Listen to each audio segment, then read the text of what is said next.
Nag-set up ng malaking party ang mga magulang ko para sa birthday ng kambal kong kapatid. Huwag ka nang sumama sa handaan, wika nila. Kaya nag-set up ako ng sarili kong party at nagulat sila nang dumating ang mga milyonaryo at artista kong bisita. Bago tayo mag-umpisa sa ating istorya, i-comment mo naman kung taga-saan ka at anong oras ka nanonood ngayon. Malay mo, sa simpleng pag-comment mo, may isang taong kagaya mo rin pala nagising sa parehong oras, nakikinig sa isang kwento ng sakit, pangarap at pagbangon. Kaya humanda ka na dahil ang istoryang ito ay tungkol sa isang anak na matagal itinago sa likod ng ilaw pero hindi pala kayang takpan ng kahit sinong tao ang liwanag na para talaga sa kanya. Sa isang maingay ngunit maayos na kanto sa Quezon City, nakatayo ang bahay ng pamilyang Santelices, isang 2 palapag na bahay na may malaking gate, malawak na kusina sa likod at maliit na opisina sa gilid kung saan ginagawa ang mga kontrata ng kanilang catering business. Kilala sa lugar ang Santelices Catering dahil sa masasarap na pagkain, elegante nilang ayos sa handaan at kakayahang gawing sosyal ang kahit simpleng okasyon. Pero sa loob ng bahay na iyon, may isang anak na halos hindi napapansin. Siya si Mirela Santelices. 24 na taong gulang siya, tahimik kumilos, laging maayos ang buhok na nakatali sa likod at laging may hawak na notebook na puno ng listahan, plano, menu, contact numbers at mga maliliit na drawing ng table arrangements. Hindi siya mahilig magpaganda ng sobra, hindi rin siya mahilig makipag-unahan sa salita. Kapag may bisita, siya ang unang nag-aabot ng tubig. Kapag may handaan, siya ang unang gumigising. Kapag may problema sa kusina, siya ang unang tinatawag. Pero sa pamilya nila, hindi siya ang ipinagmamalaki. Ang palaging bida ay ang kakambal niyang si Maribel Santelices.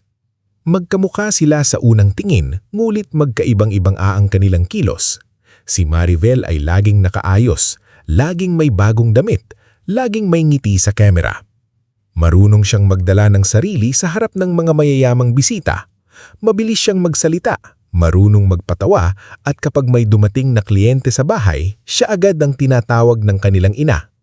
Maribel, anak, lumabas ka rito. Nandito si Mrs. Abesames. Ipakita mo naman sa kanya ang gown mo noong gala. Tawag ni Erlinda habang abala sa pag-aayos ng centerpiece sa sala. Mula sa kusina, napatingin si Mirela. Hawak niya ang tray ng bagong lutong empanada. Pawisan ng noo niya dahil kanina pa siyang tumutulong kay Mang Berto sa paghahanda ng food tasting para sa kliyente.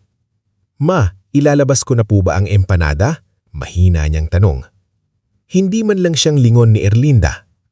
Oo, ilagay mo na lang dyan sa mesa. Bilisan mo ha, huwag kang tatayo sa gilid kapag dumating na ang bisita. Baka isipin nila kulang tayo sa staff. Sagot ng ina. Parang maliit na karayom ang pumasok sa dibdib ni Mirela. Staff, ganoon siya madalas tingnan sa sarili nilang bahay. Dumating si Maribel mula sa hagdan. Suot ang kulay puting dress at mamahaling sandals. Ngumiti siya kay Mirela na parang may maliit na panalo sa kanyang muka. Ate, pakihawak nga nitong phone ko, baka madumihan habang kumakain ako, sabi ni Maribel. Kahit kambal sila at halos sabay ipinanganak, tinatawag siya ni Maribel na ate hindi bilang respeto kundi bilang biro na may kasamang pangmamaliit. Sanay na siya roon, sanay na siyang tanggapin ang mga salitang kunwari ay magaan pero may bigat na paulit-ulit siyang dinudurog. Kinuha niya ang phone at inilapag sa side table. Mula sa likod ng kusina, lumapit si Mang Berto Layugan, ang matandang kusinero ng Santelices Catering. Mahigit 20 taon na itong nagtatrabaho sa pamilya nila.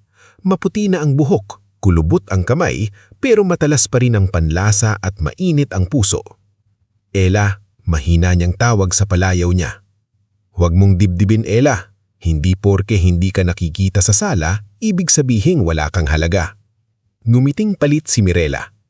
Ayos lang po, Mang Berto, sanay na ako. Hindi dapat sinasanayan ng sakit, lalo na kung galing sa sariling pamilya. Hindi na nakasagot si Mirela. Kinuha na lamang niya ang sunod na tray ng pagkain at lumabas sa sala. Sa harap ng mga bisita, Napakaganda ng pagkakalarawan ni Erlinda kay Marivel.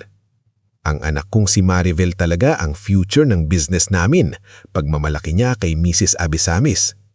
Very creative siya. Siya ang may mata sa elegance. Siya ang magdadala ng pangalan ng Santelices sa mas mataas na level.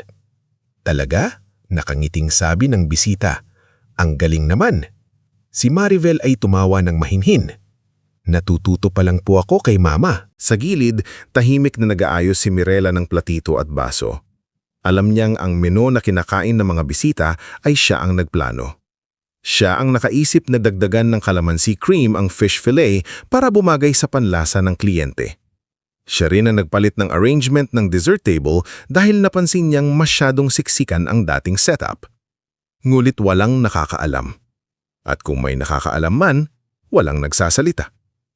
Kinagabihan, matapos ang food tasting, umakyat si Mirela sa kanilang maliit na stockroom sa ikalawang palapag. Doon siya madalas tumambay kapag pagod na siya sa ingay ng bahay. Hindi ito kwarto, pero nilagyan niya ng maliit na lamesa, lumang electric fan at kahon ng mga retaso na tela. Sa dingding, may mga nakaipit na sketches ng dream events niya. Mga garden dinner, intimate weddings, charity luncheons, at birthdays na hindi lang maganda sa litrato kundi may tunay na puso. Binuksan niya ang notebook at isinulat ang petsa. Isang araw, bulong niya sa sarili, gagawa ako ng handaan na hindi lang tungkol sa pagpapakitang tao. Gagawa ako ng handaan na mararamdaman ng tao na mahalaga sila. Naputol ang pagsusulat niya nang may kumatok sa pinto. Si Nina Soldevilla, ang kapitbahay at childhood friend niya ang sumilip. Sanay na itong pumasok sa bahay ng mga Santelices dahil halos kapatid na ang turing nito kay Mirela. Simple ang pananamit ni Nina, palasngiti at prangka kung magsalita. "Nandito ka na naman sa lungga mo," biro ni Nina. "Mas tahimik dito," sagot ni Mirela. Umupo si Nina sa tabi niya at tinignan ang mga drawing sa notebook. "Grabe, Ella, ang ganda nito. Bakit hindi mo ipakita sa parents mo?" Napatawa ng mahina si Mirela. "Para sabihin nilang sayang lang sa papel. Hindi mo alam, baka magulat sila." "Hindi sila nagugulat sa akin, Nina. Hindi nila ako nakikita." Natigilan si Nina. Alam niyang biro sana ang isasagot niya pero nakita niya sa mukha ni Mirela ang pagod na hindi nadadala ng tulog. Hindi ito simpleng tampo. Matagal na itong sugat. "Alam mo," sabi ni Nina, "kahit hindi ka nila nakikita, nakikita kita. Nakikita ka ng Mang Berto, nakikita ka ng mga taong natulungan mo." Tumanggo si Mirela, pero hindi siya lubos na naniwala. Sa loob ng maraming taon, natutunan niyang huwag umasa sa papuri. Mas madali para sa kanya ang tumulong ng tahimik kaysa humingi ng pansin na hindi naman kusang ibinibigay. Lumipas ang mga buwan. Mas dumami ang events ng Santelices Catering. May debut, kasal, corporate dinner at charity gala. Sa bawat isa, si Mirela ang nasa likod ng maayos na takbo. Siya ang nag-aayos kapag may supplier na late. Siya ang kumakausap sa staff kapag nagkakagulo. Siya ang nakakaalam kung sinong bisita ang allergic sa seafood, kung sinong kliyente na ayaw ng masyadong matamis at kung saang parte dapat ilagay ang matatanda para hindi sila mahirapan sa lakad. Isang araw, nagkaroon ng malaking charity gala sa isang hotel sa Makati. Kliyente nila ang pamilya ni Leandro Vera, isang kilalang negosyante na tahimik ngunit respetado sa mundo ng real estate at philanthropy. Mahalaga ang gabing iyon dahil maraming mayayamang donor ang dadalo. Ngunit 2 oras bago magsimula ang programa, dumating ang balitang hindi makakarating ang florist. Nasiraan daw ng delivery van sa expressway. Nagpanik si Erlinda. "Anong gagawin natin? Walang centerpiece, walang stage flowers," sigaw niya sa hotel function room. Si Donato, ang ama ni Mirela, ay naglakad ng pabalik-balik habang hawak ang cellphone. "Tawagan mo lahat ng supplier." Si Marivel naman ay nakaupo sa gilid, iritable.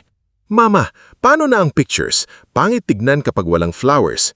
Tahimik na kinuha ni Mirela ang susian ng van. "Papa, may palengke ng bulaklak sa Dangwa. Kung aalis ako ngayon, kaya kong bumalik sa loob ng 1 oras. Gagamitin ko ang extra ribbons at glass bowls sa storage. Hindi man kapareho ng original plan, pero magagawa nating elegante." Tinignan siya ni Donato na parang ngayon lang naalalang naroon siya. "Sigurado ka?" Opo, pero kailangan ko po si Mang Barto at 2 staff para tumulong pagbalik ko. Walang ibang maisip ng kanyang mga magulang kaya pumayag sila. Tumakbo si Mirela, pawisan, nagmamadali, halos hindi na nakapagpalit ng sapatos. Sa dangwa, siya mismo ang pumili ng puting rosas, eucalyptus, sampariga strands at ilang murang lokal na bulaklak na may malambot na kulay. Pagbalik niya sa hotel, hindi siya nagpahinga. Sa loob ng 40 minuto, nakagawa sila ng centerpieces na simple ngunit napakaganda. Hindi marangya pero may dating na Pilipino at eleganteng-elegante.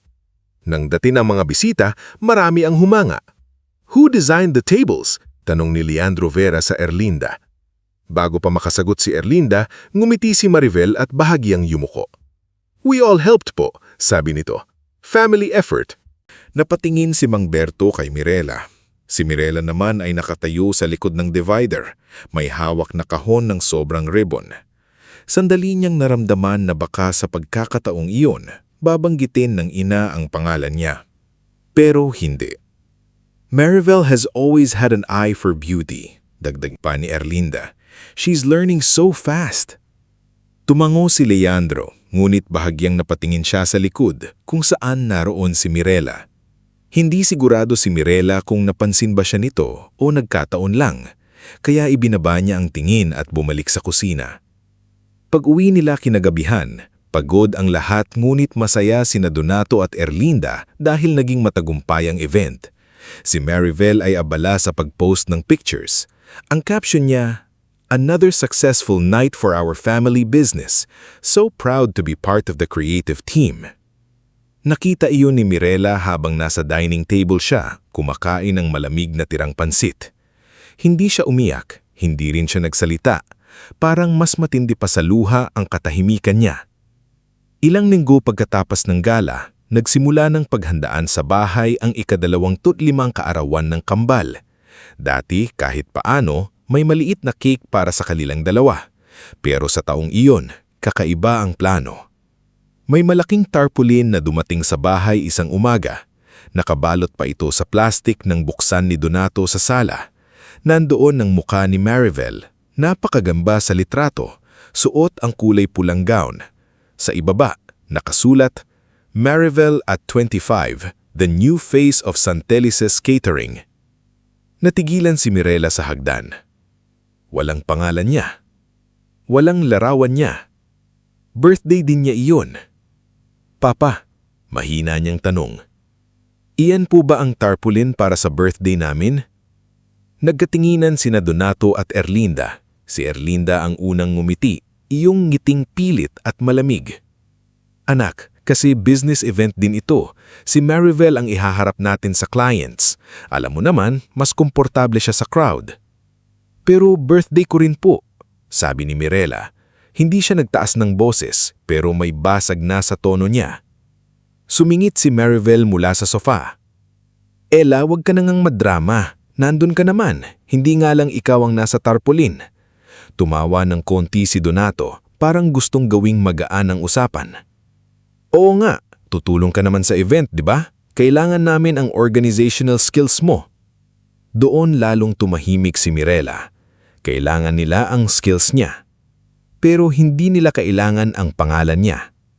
Sa mga sumunod na araw, mas naging malinaw sa kanya ang papel niya sa sarili niyang kaarawan.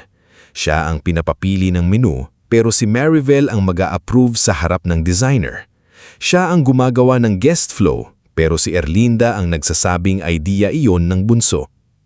Siya ang tinatawagan ng suppliers, pero kapag may papuri, laging kay Maribel na pupunta. Isang gabi, habang nag-aayos si Mirela ng mga resibo sa kusina, narinig niya ang pag-uusap ni Donato at Erlinda sa opisina. Bahagyang nakabukas ang pinto. Siguraduhin mong hindi masyadong lalabas si Mirela sa party. Baka may magtanong bakit kambal sila pero si Maribel lang ang nasa program. Sabihin na lang nating ayaw niya ng spotlight. Mas mabuti iyon, birthday din niya. Pero huwag na nating bigyan ng spotlight. Baka masira lang ang plano natin kay Maribel. Parang tumigil ang buong paligid. Hawak ni Mirela ang folder pero naninig ang daliri niya. Hindi siya makagalaw. Ilang segundo siyang nakatayo sa labas ng opisina. Hinihintay na baka may sasabi sa loob na biro lang iyon, na hindi totoo, na mahal pa rin nila siya kahit hindi nila pinipili. Pero walang ganoong salita. Ang narinig niya lamang ay ang tunog ng papel, ang pagbukas ng calculator at ang plano ng magulang niya kung paano siya itatago sa mismong araw na dapat sana ay ipagdiliwang din siya. Dahan-dahan siyang umatras, hindi niya manawalayan na may luha na pala sa pingis niya. Pagdating niya sa kusina, nadatnan niya si Mang Berto na naghihiwa ng sibuyas. Napatigil ang matanda nang makita siya. Ella. Pinuwas agad ni Mirela ang luha niya. Ayos lang po ako. Ibinaba ni Mang Berto ang kutsilyo. Hindi ka ayos. Doon na siya napaupo sa maliit na bangko. Tahimik siyang umiyak, hindi malakas, hindi naghihisterya. Iyong iyak ng taong matagal nang nagtiis at ngayon ay napaguran na. Bakit po ganoon, Mang Berto? Bulmul niya. Anak din naman ako nila. Lumapit ang matanda at inilagay ang kamay sa balikat niya. Oo, anak ka nila, pero minsan may mga magulang na hindi marunong makita ang anak na hindi kumikinlang sa paraang gusto nila. Paano kung hindi talaga ako sapat? Umiling si Mang Berto. Hindi ikaw ang kulang, sila ang hindi marunong tumingin. Sa gabing iyon, bumalik si Mirela sa maliit na stockroom niya. Binuksan niya ang notebook na mga pangarap niyang handaan. Matagal niyang tinitigan ang mga drawing, mga mesa, ilaw, bulaklak, pangalan ng mga taong minsan niyang natulungan, at mga ideyang hindi niya kailanman nailabas dahil takot siyang pagtawanan. Sa labas ng bintana, kita niya ang mga ilaw ng siyudad. Maraming tao sa labas ang may kanya-kanyang laban. May mga anak na gustong makita ng magulang. May mga manggagawang gustong mapansin ang pagod nila. May mga pangarap na tahimik lang, pero buhay pa rin. Hinawakan ni Mirela ang lapis at nagsulat sa bagong pahina. Hindi ako dekorasyon sa handaan ng iba. May sarili akong kwento. Hindi pa niya alam kung paano. Hindi pa niya alam kung kailan siya magkakaroon ng lakas para tumayo. Pero sa unang pagkakataon matapos ang maraming taon, may munting apoy na nabuhay sa dibdib niya. Hindi ito apoy ng paghihinti. Ito ay apoy ng isang babaeng nagsisimula ng maniwala na hindi niya kailangang manatili sa gilid ng larawan habang buhay. Bago tayo magpatuloy sa ating istorya, i-comment mo muna kung taga-saan ka at anong oras ka nanonood ngayon. Minsan, sa mga ganitong kwento natin nakikita na hindi pala lahat ng nungingiti sa loob ng pamilya ay masaya at hindi lahat ng tahimik ay mahina. Kaya samahan natin muli si Mirela sa susunod na bahagi ng kanyang buhay. Sa panahong unti-unti niyang matutuklasan na kahit itinulak siya palabas ng sariling pamilya, may mga taong darating na kusa siyang papasukin sa kanilang puso. Kinabukasan, matapos marinig ni Mirela ang masakit na usapan ni Donato at Erlinda, hindi siya agad nagbago ng kilos sa bahay. Gaya pa rin ng dati, maaga siyang gumising, nagsuot ng simpleng blouse at pantalon, nag-ayos ng buhok sa likod, at bumaba sa kusina bago pa man sumikat ng tuluyan ng araw. Ngunit may kakaiba na sa kanyang katahimikan. Dati ang pananahimik niya ay bunga ng takot na mapagalitan. Ngayon, ang pananahimik niya ay parang isang pinto na unti-unti niyang isinasara sa mga taong hindi siya pinapahalagahan.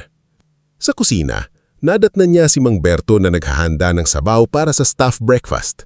Napalingon ito nang marinig ang yabag niya. "Maaga ka na naman, Ella," sabi ng matanda. "Marami pa tayong kailangang ayusin para sa party." Sagot niya habang kumukuha ng clipboard sa counter. Timitigan siya ni Mang Berto. "Hindi mo kailangang buhatin lahat." Bahagyang ngumiti si Mirela, pero halatang pagod ang mga mata. "Kung hindi ko po bubuhatin, babagsak ang buong setup. Kapag bumagsak yun, ako pa rin ang sisisihin." Hindi na sumagot si Mang Berto. Alam niyang tama ang dalaga. Sa bahay ng mga Santilises, kahit hindi kinikilala si Mirela kapag matagumpay ang isang event, siya ang unang hinahanap kapag may kapalpakan. Pagsapit ng 8:00 ng umaga, nagsimula na namang mading maingay ang bahay. Dumating ang ilang supplier, dala ang sample ng imported flowers, cake designs at lighting equipment. Sa sala, nakaupo si Marivel habang hawak ang tablet, abala sa pagpili ng gown na isusuot sa birthday celebration. Si Erlinda ay nakatayo sa tabi ng designer, hawak ang measuring tape, samantalang si Donato ay kausap sa telepono sa isa sa mga posibleng sponsor. Hindi, dapat may media wall. Sabi ni Donato sa kausap, "This is not just a birthday. This is a branding event. Maribel will represent the next generation of Santilices Catering." Napahantu sandali si Mirela sa may hallway. Hawak niya ang listahan ng food stations, ngunit nang marinig niya ang sinabi ng ama, mas lalo niyang naintindihan ng lahat. Hindi talaga ito birthday nilang dalawa. Ito ay isang pagpapakilala kay Maribel. Ito ay isang engranding intada kung saan ang kakambal niya ang bira habang siya ay nananatiling tagahila ng kurtina sa likod. "Mirela," tawag ni Erlinda sa sala. "Nasaan ang supplier confirmation para sa dessert table?" Lumapit si Mirela at iniabot ang folder. "Nandito po. Nakumpirma na rin po ang chocolate fountain. Pero nasinabi ko sa kanila na huwag masyadong matamis ang dipping sauce kasi may ilang guests na matatanda." Hindi man lang nagpasalamat si Erlinda. Kinuha lang niya ang folder at ibinigay kay Maribel. "O anak, tingnan mo ito. Sabihin mo kung okay sa'yo." Binuklat ni Maribel ang folder na tila siya ang nagpagod sa lahat. Okay na rin. Pero palitin natin ang label ng dessert station. Gawing French sounding para mas sosyal. Pero Maribel, maingat na sabi ni Mirela, Filipino-inspired ang dessert station. May bibingka bites, turon cups, at ube panakota. Mas bagay kung simple at malinaw ang label para madaling maintindihan ng guests. Tumaasan kilay ni Maribel.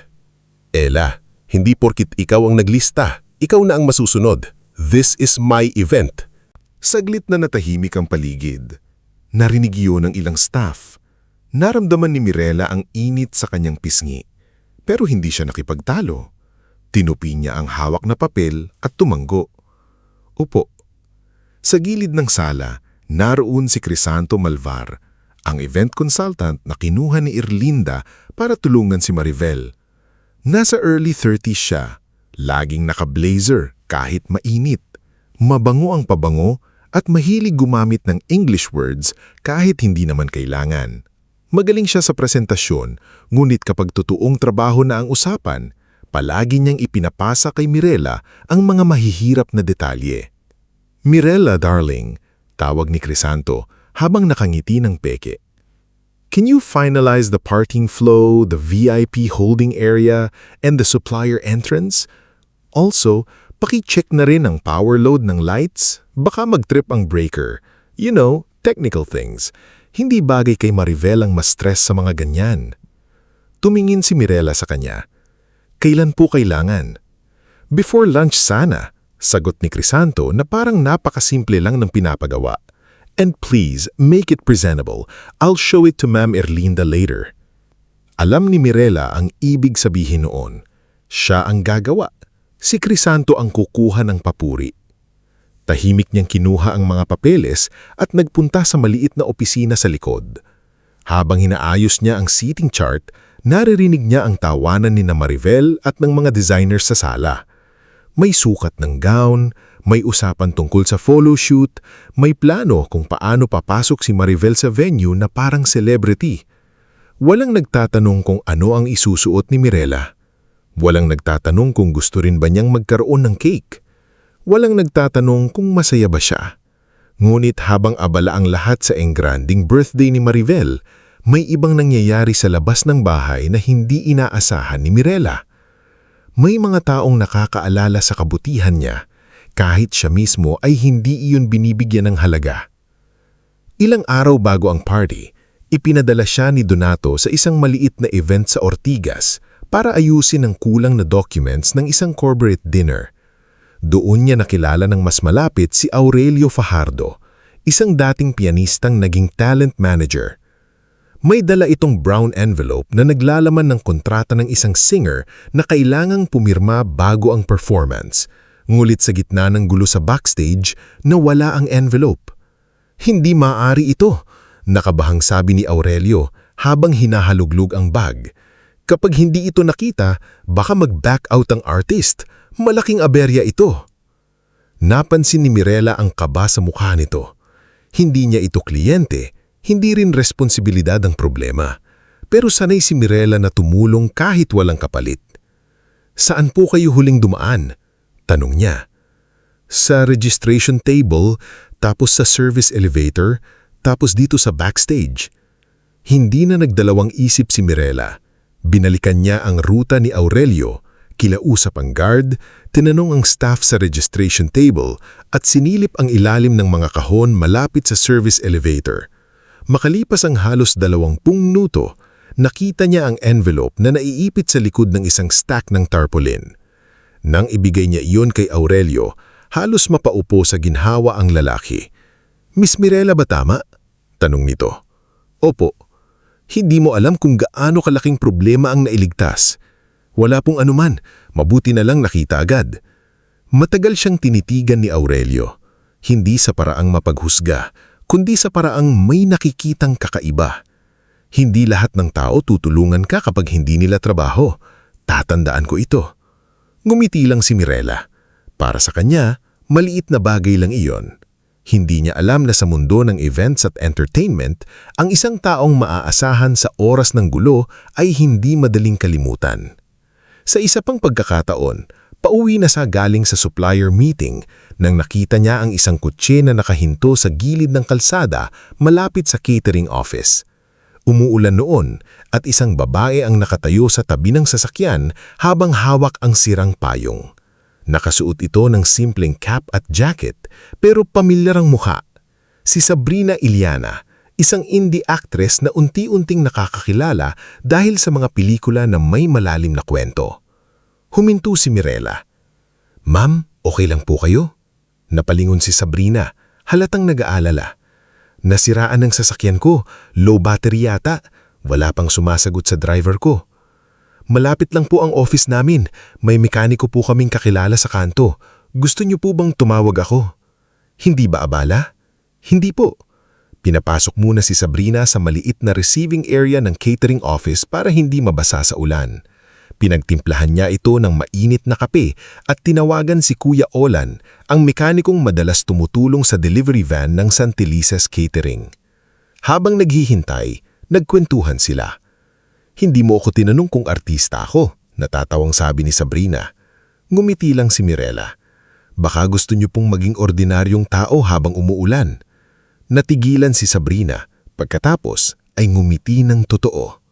"Ang ganda ng sinabi mo."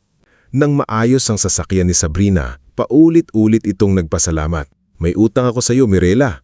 Umilingan dalaga. "Wala po, ingat po kayo pauwi." "Hindi," seryosong sabi ni Sabrina. "Hindi lahat ng tulong kailangang singilin, pero lahat ng kabutihan dapat maalala." Hindi alam ni Mirela kung paano sasagutin iyon. Sanay siya na ang mga ginagawa niya ay nalilimutan, kaya hindi niya alam kung paano tatanggapin ang salitang maaalala. Dumating ang gabi bago ang birthday. Sa bahay ng Santelices, mas magulo kaysa dati. May mga kahon ng giveaway sa sala, may gowns na nakasabit sa hagdan, may mga staff na naglalakad pabalik-balik, at may mga tawag na walang tigil. Si Mirela ay halos hindi na nakaupo buong araw. Siya ang nag-check ng guest list, nag-ayos ng food restrictions, nag-confirm ng valet service at naglagay ng labels sa daan-daang giveaway boxes. 11:00 na ng gabi, nakaupo pa rin siya sa dining area habang nagtatali ng ribbon sa maliliit na kahon. Masakit na ang likod niya, namumula na ang daliri at mabigat na ang talukpak ng mata. Lumapit si Erlinda, suot ang robe at may hawak na basong tubig. "Mirela, siguraduhin mong pantay lang ribbon ha. Ayaw kong may pangit tingnan sa photos." "Opo ma." Saglit na nag-ipon ng lakas si Mirela. Tiningnan niya ang ina. "Ma, bukas po, anong oras po ako dapat maghanda?" Napakunot ang noo ni Erlinda. "Handa para saan?" "Para po sa birthday." Parang nainis ang ina sa tanong. Huminga ito ng malalim pagkatapos ay naupo sa tapat niya. "Mirela, huwag mo nang pahirapan ang sarili mo. Hindi bagay sa iyo ang ganong klaseng handaan." Tumigil ang kamay ni Mirela sa pagtatali ng ribbon. "Hindi po bagay sa akin?" Ang ibig kong sabihin, paliwanag ni Erlinda pero halatang walang lambing ang boses. "Hindi ka komportable sa crowd. Hindi ka katulad ni Marivel. Mas magiging maayos ang gabi kung tutulong ka na lang sa coordination." Dumating si Donato mula sa hallway at narinig ang huling bahagi ng usapan. "Tama ang mama mo, dagdag niya, huwag ka nang sumama sa handaan bilang guest, mas kailangan ka namin sa likod. Kapag naging successful ito, makikinabang naman tayong lahat. Pakilamdam ni Mirela ay may malamig na kamay na humawak sa kanyang dibdib. Birthday ko rin po bukas pa. Saglit na natahimik si Donato, ngumit imbis na lumambot, umiwas siya ng tingin. Alam namin, pero intindihin mo muna ang sitwasyon. May mas malaking plano tayo rito. Mas malaking plano. At sa planong iyon, wala siyang lugar. Tumayo si Mirela ng dahan-dahan. Hindi siya sumigaw, hindi niya tinapon ng mga kahon, hindi niya pinahiya ang magulang niya. Inilapag lang niya ang ribbon sa mesa at nagsabing, "Opo, naiintindihan ko na po." Lumabas siya sa likod ng bahay, malamig ang hangin at sa maliit na garden kung saan nakalagay ang lumang bangko, doon niya pinakawalan ang luha na kanina pa niyang pinipigilan. Hindi ito iyak ng batang nagtatampo dahil hindi nabigyan ng regalo. Ito ay iyak ng anak na paulit-ulit pinalalabas na hindi siya mahalaga. Makalipas ang ilang minuto, dumating si Nina mula sa kabilang bakod, suot ang pambahay at may dalang kumot. "Tinext ako ni Mang Berto," sabi nito. "Alam kong nandito ka." Hindi na nagpanggap si Mirela. Iyak siya habang hinayakap ng kaibigan. Sinabi nila na wag na akong sumama. "Sa birthday ko, Nina. Sa sarili kong birthday." Napakuyom ang kamay ni Nina. Grabe sila. Sobra na. Sumunod namang lumabas si Mang Berto. May dalang mainit na salabat. Umupo ito sa tabi nila at inilapag ang tasa sa bangko. "Ella, may handaan na puno ng ilaw pero walang puso at may mga simpleng salo-salo na mas may halaga kaysa sa pinakamamahaling chandelier." Napatingin si Mirela sa kanya. Dahan-dahan niyang kinuha ang lumang notebook mula sa bag niya. Binuksan niya ang pahina puno ng sketches ng intimate rooftop dinner.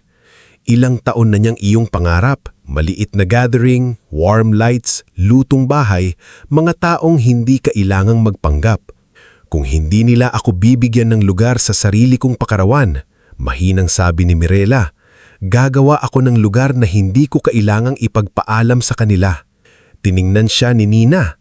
"Anong ibig mong sabihin?" "Hindi ako pupunta sa handaan nila," sagot ni Mirela. "Magse-set up ako ng sarili kong birthday. Maliit lang, sa rooftop ninyo kung pwede. Hindi para makipaglaligsahan, hindi para gantihan sila. Gusto ko lang maramdaman kahit isang gabi na hindi ako nakatago." Numiti si Nina pero may luha sa mata. "Akin ang rooftop, ikaw ang reyna bukas." Tumanggo si Mang Berto. "Ako ang bahala sa pagkain. May ilang sangkap pa akong pwedeng gamitin. Hindi man mamahalin, sisiguraduhin kong masarap." Noong gabing iyon, sa ilalim ng mahinang ilaw sa likod ng bahay, nagsimulang gumawa ng sariling plano si Mirela. Hindi siya kumuha ng pera sa pamilya. Ginamit niya ang kaunting ipon mula sa mga tip na palihim na ibinigay ng ilang kliyente noon. Gumawa siya ng listahan ng simpleng putahe: chicken pastel cups, pansit na may tinapang bangus, mini bibingka, at mango graham jars. Si Nina ang bahala sa fairy lights at lumang mesa. Si Mang Berto ang bahala sa luto. Si Mirela naman ang bahala sa ayos. Pag-akyat niya sa kwarto, malapit na mag-umaga, kinuha niya ang cellphone. Nag-isip siya kung sino ang iimbitahan. Wala siyang maraming kaibigan. Ngulit naalala niya ang ilang taong minsan niyang natulungan. Hindi dahil mayaman sila, hindi dahil sikat sila, kundi dahil mabuti sila sa kanya. Nagpadala siya ng simpleng mensahe kay Aurelio Fajardo. "Sir Aurelio, pasensya na po sa abala. Birthday ko po bukas. Magkakaroon lang po ako ng maliit na salo-salo sa rooftop ng kaibigan ko. Kung may oras po kayo, ikalulugod ko pong makita kayo." Nagpadala rin siya kay Sabrina Iliana. "Ma'am Sabrina, hindi po ito formal event. Simpleng birthday lang po. Pero kung sakaling free kayo, masaya po akong makasama kayo kahit sandali." May ilang minuto siyang nakatitig sa screen. Nahihiya siyang ginawa. Pakiwamdom niya ay masyado siyang nangangarap. Sino ba naman siya para puntahan ng mga taong may sariling mundo? Ngunit ilang sandali lang, tumunog ang phone. Mula kay Sabrina. "Darating ako. Ikaw naman ang dapat ipagdiwang." Sumunod ang mensahe ni Aurelio. "Count me in. May isasama akong kaunting musika. Happy birthday in advance, Mirela." Napatakip si Mirela sa bibig. Hindi niya namalayang umiiyak na naman pala siya. Pero sa pagkakataon na ito, hindi puro sakit ang luha niya. May halong gulat, may halong pasasalamat, may munting liwanag. Sa ibaba ng bahay, patuloy ang paghahanda para sa malaking party ni Marivel. Patuloy ang mga tawag, utos, yabang at pagpapakitang tao. Pero sa maliit na kwarto ni Mirela, sa harap ng lumang notebook at cellphone na may dalawang simpleng mensahe, nagsisimula ng mabuo ng isang gabing hindi kailanman inaasahan ng pamilya Santelices. At sa unang pagkakataon, hindi na si Mirela ang anak na naghihintay na imbitahan. Siya na ang gumagawa ng sariling pintuan. Bago tayo magpatuloy sa ating istorya, i-comment mo muna akong taga-saan ka at anong oras ka nanonood ngayon. Baka habang pinapakinggan mo ang istoryan ito, may bahagi rin ng puso mo na nakakaintindi sa pakiramdam na hindi napipili, hindi napapansin, at laging nasa likod ng tagumpay ng iba. Kaya sa parting ito, samahan natin si Mirela sa gabing hindi niya hiniling na maging enggrande pero naging simula ng pagkilala sa tunay niyang halaga. Sumikat ang araw ng kaarawan ng kambal ng Santelices na tila ordinaryong umaga lang sa labas ng bahay. Ngunit sa loob ng mansyon, para nang may malaking produksyon na inihahanda. Alas 5 pa lamang ng umaga, gising na ang mga staff. May nagbubuhat ng mesa, may naglalagay ng floral arches, may naglalatag ng red carpet sa harap ng gate, at may nagsiset up ng malaking media wall kung saan nakasulat ang pangalan ni Marivel sa ginintong letra. "Careful! Huwag ninyong magasgasan ang standee ni Marivel!" Sigaw ni Crisanto Malvar habang hawak ang kape at nakatayo sa gitna na parang siya ang pinakamahalagang tao roon. Sa ikalawang palapag, si Marivel ay abala sa makeup artist at hairstylist. Nakaupo siya sa malaking salamin, nakasuot ng silk robe, habang si Erlinda ay paikot-ikot sa kwarto na parang kinikilabahan pa kaysa sa anak. "Anak, dapat perfect ang entrance mo mamaya. Pag tinawag ka sa stage, dahan-dahan kang lalakad, ngiti lang. Huwag kang masyadong magsasalita ng mahaba kung hindi kailangan." "Ma, relax lang. Kaya ko ito." Sa labas ng kwarto, tahimik na dumaan si Mirela dala ng isang kahon ng printed program. Wala siyang makeup artist, wala siyang hairstylist. Suot niya ang simpleng beige blouse at dark slacks na ginagamit niya kapag may events. Kung hindi siya kilala ng ibang tao, aakalain nilang isa lang siyang coordinator na kinuha para sa handaan. Sandali siyang napahanto sa tapat ng salamin sa hallway. Tiningnan niya ang sariling mukha. Birthday niya rin ngayon. 25 taon na siya. Pero sa bahay na iyon, wala ni isang bumati sa kanya nung umaga. Kahit simpleng happy birthday mula sa magulang niya, wala. Bumaba siya sa kusina kung saan naghahanda si Mang Berto. Hindi siya kasama sa official kitchen team ng malaking event dahil kinuha ni Crisanto ang ibang supplier para mas makumukhang sosyal ang handaan. Pero lihim pa rin nagluluto si Mang Berto ng ilang pagkain para sa plano ni Mirela mamayang hapon. Pagpasok ni Mirela, naamoy niya ang chicken pastel na nakasalang sa maliit na lutuan sa likod. "Happy birthday, Ella!" Mahinang bati ni Mang Berto. Doon unang lumambot ang mukha ni Mirela sa araw na iyon. "Salamat po, Mang Berto." Lumapit ang matanda at iniabot ang maliit na plastic container. "Tikman mo, para sa rooftop mamaya." Kumuha si Mirela ng kaunting sauce gamit ang kutsara. Napapikit siya sa sarap. "Ang sarap po, parang pangpamilya." "Dapat lang," sabi ng matanda, "dahil mamaya, ang pupunta sa'yo hindi mga taong kailangan mong impress, mga taong dapat mong pakainin ng may puso." Maya-maya, sumilip si Nina sa backdoor. Pawisan ito at halatang galing sa pag-aayos ng rooftop sa kabilang bahay. "Ella, okay na ang tables. Hindi pantay-pantay ang upuan pero nilagyan ko ng tela para magmukhang intentional." Biro ni Nina. Napangiti si Mirela. "Salamat, Nina. Mamaya, pupunta ako dyan kapag natapas ko lang itong ilang bilin dito." Napakunot ang noo ni Nina. "Bakit ka pa tumutulong dito? Sinabihan ka na nilang huwag sumama." Saglit na tumingin si Mirela sa labas ng kusina kung saan naririnig ang ingay ng preparations. "Ayokong masira ang event nila dahil lang umalis ako nang hindi inaayos ang mga naiwan. Hindi ako katulad nila, Nina. Hindi ako nangiiwan sa ere." Napabuntong hininga si Nina. "Alam ko. Pero sana ngayong araw, piliin mo naman ang sarili mo." Hindi agad sumagot si Mirela. Pero sa loob niya, alam niyang tama ang kaibigan niya. Pagsapit ng hapon, naging mas marangya ang mansyon. Nakaabang ang valet sa labas. May mga ilaw sa bawat sulok.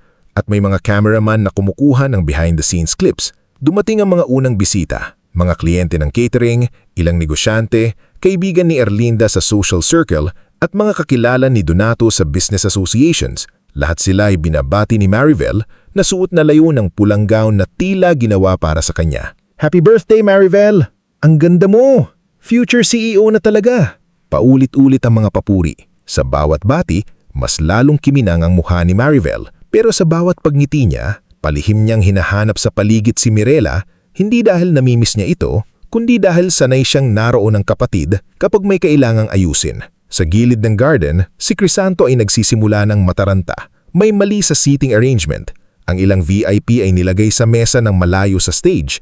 Ang isang politikong bisita ay nakatabi sa dati nitong nakaalitan sa isang proyekto.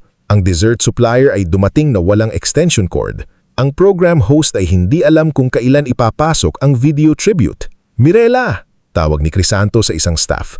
Nasaan si Mirela? Sir, kanina pa po siyang umalis.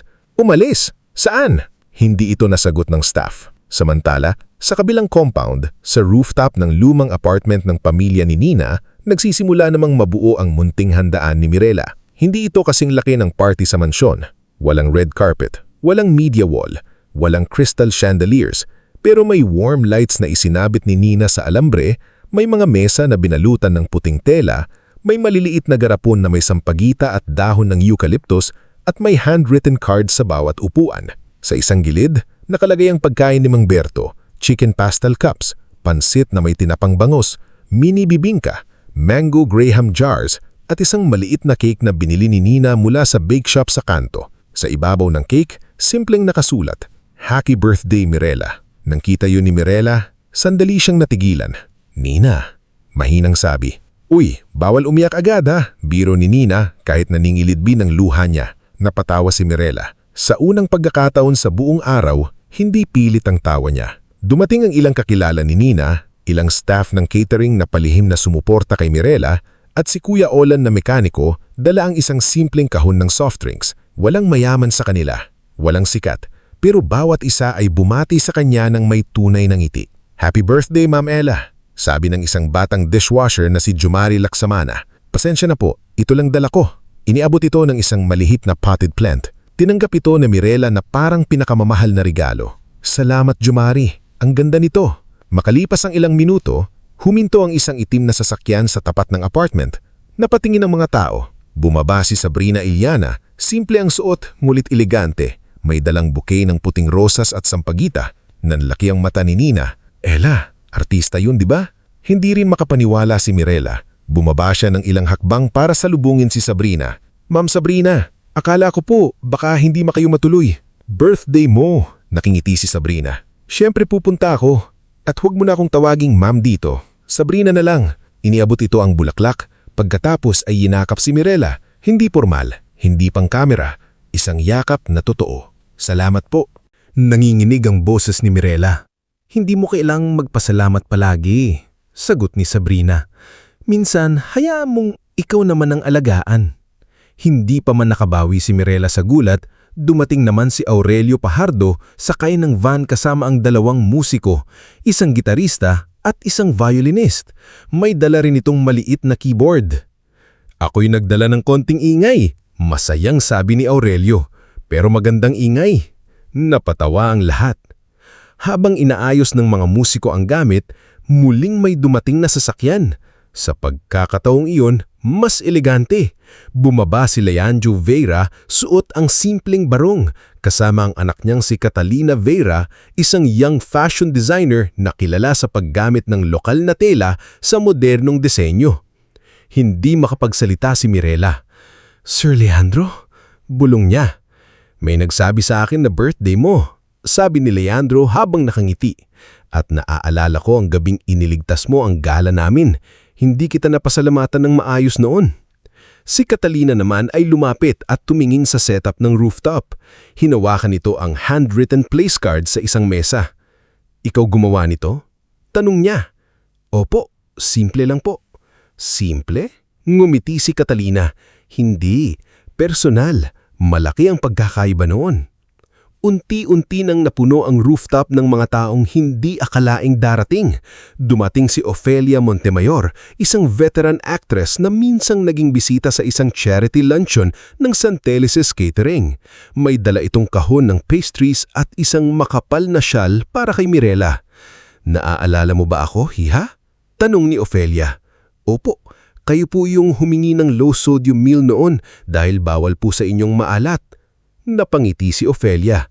"At ikaw lang ang nakaalala, kaya ngayong gabi, ako naman ang nakaalala sa iyo." Dumating din si Rafael Nuncio, isang singer na kilala sa mga malalambing na kanta, kasama ni Aurelio.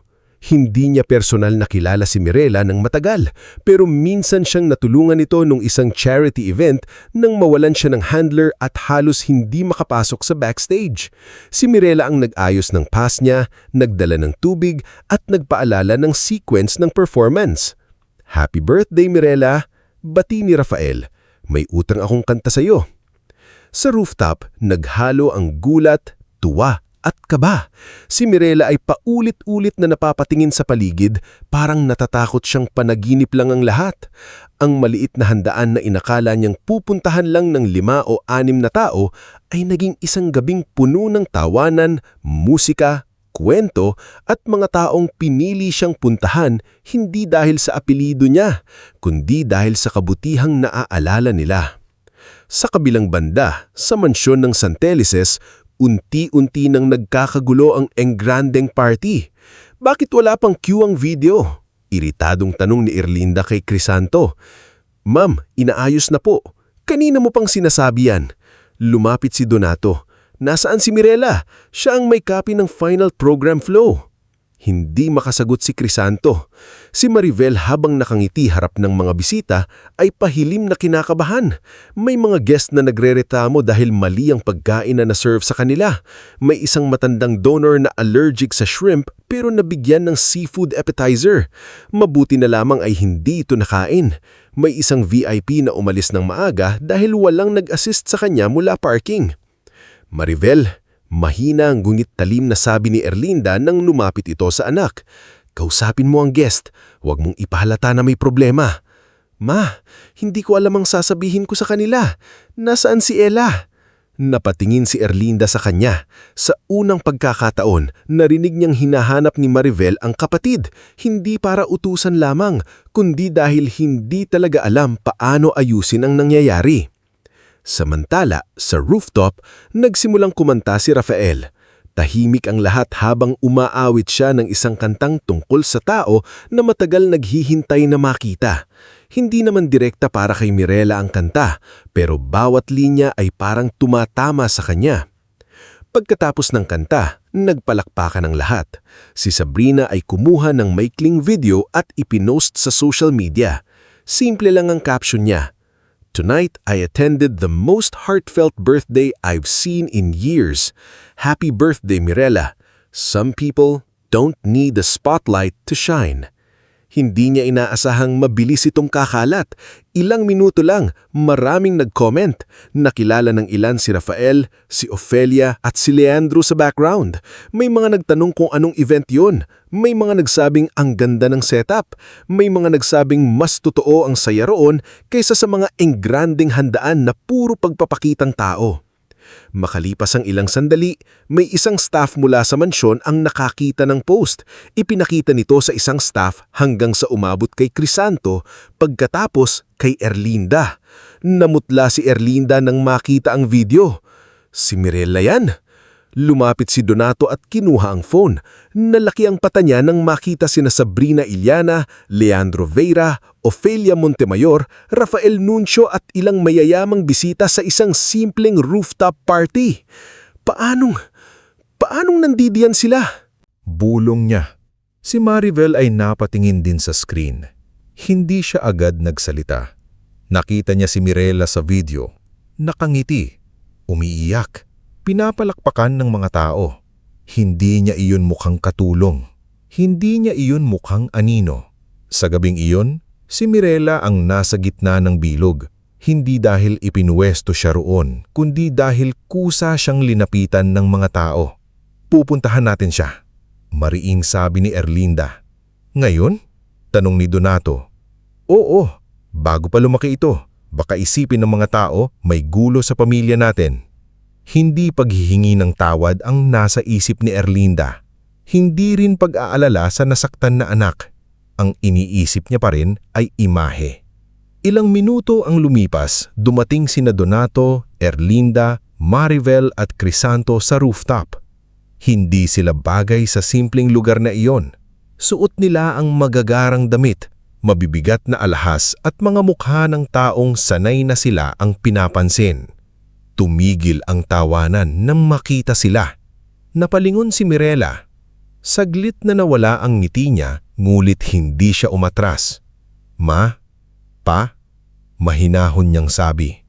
Pinilit ni Erlinda nang umiti sa mga bisita. Mirela anak, nandito ka lang pala.